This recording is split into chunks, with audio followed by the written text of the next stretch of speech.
Mfazi lo ngiyomfaka la wokuqala akusiyo wami wamakhehla. Umfazi wamakhehla vele ekugcineni kufanele kube umuntu ungangazambathi namuntu. Olandelayo owababa maso wami yilo olandelayo wesithathu. So might as well nganiki amathunga kithi abantu asebelele. Angibenzele into kahle nje ngoba phela ekugcineni isithembu lesengisenzayo ngisenza ngendlela ehlelekile. Ngumpumela Mseleku ke lowo kwizingane zesithembu season 2 echaza indlela afuna uthatha ngayo amakhosikazi xa sele eqala esisithembu sakhe. Naw siyazi ke ba uVuyokazi Nciweni waye wahlukana noMpumelelo umama wabantwana bakhe ngenxa yoba ke uMpumelelo wathi yena ufuna uqala ulobola ivirgin then abanye ke balandele uVuyokazi akabi happy ke ngalonto leyo nangezinye izinto ke zazenziwa nguMpumelelo. Ngoku sibona uMpumelelo ekunye noTata Musa Mseleku bethetha uTata Musa Mseleku embuza uba ke uthini into yakhe ke nokulobola kudala ngoko. uMpumelelo uyachaza ke uba ufuna uhamba ayobhatala ilobola kulotirelo and then omnye ke ngoku ufuna nje uyovela.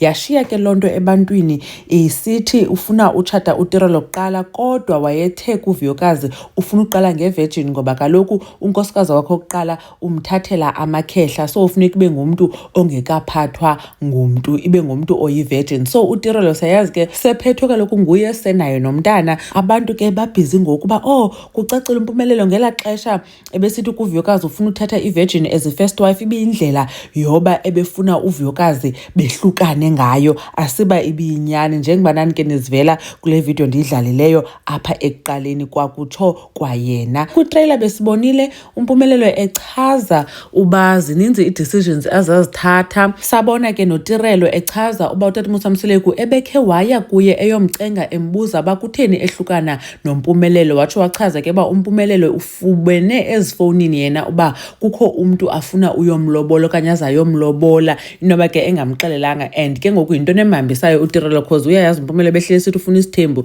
So I'm thinking uMpumelelo uzawutshintsha ingqondo yakhe afune umenza ibe ngu-wife number 1 le ntombazana azayilobola. So inoba yiloo nto leyo ke ngoku le ihambisa utirelo, but kule episode yesibini besiyibukele inoba abafuna usivezela straight kwangoku uba kanye ithini into. Ndinomoya othi uMpumelelo uzawuqala ngale ntombazana nangona ke eyewathi ufuna uyolobola utirelo ngoba utirelo oko eme naye eyixhasa ivision yakhe, but siyaphinda siyava ngoku kuthiwa utirelo uyahamba. Utirelo uhambela le nto mhlawumbi uMpumelelo engamxelelanga ngale ntombazana okanye uhambela kuba le ntombazana iza kwenziwa uwife number 1 ngeyona nto ke ngoku ingekabikho clear. Kodwa ke into esiyaziyo utirelo usegunye naye uMpumelelo njengoba sibabona ke on social media, meaning whatever the problem was yade yalungiseka, wakholwa ke utirelo wavuma uba atshate noMpumelelo. So asiyazi sawubona as ingane zesithembu zidlala ngoku bethetha nolwandle utshilo wathi zisezininzi ii-decisions asazazithatha. Khanitsho ke nina ke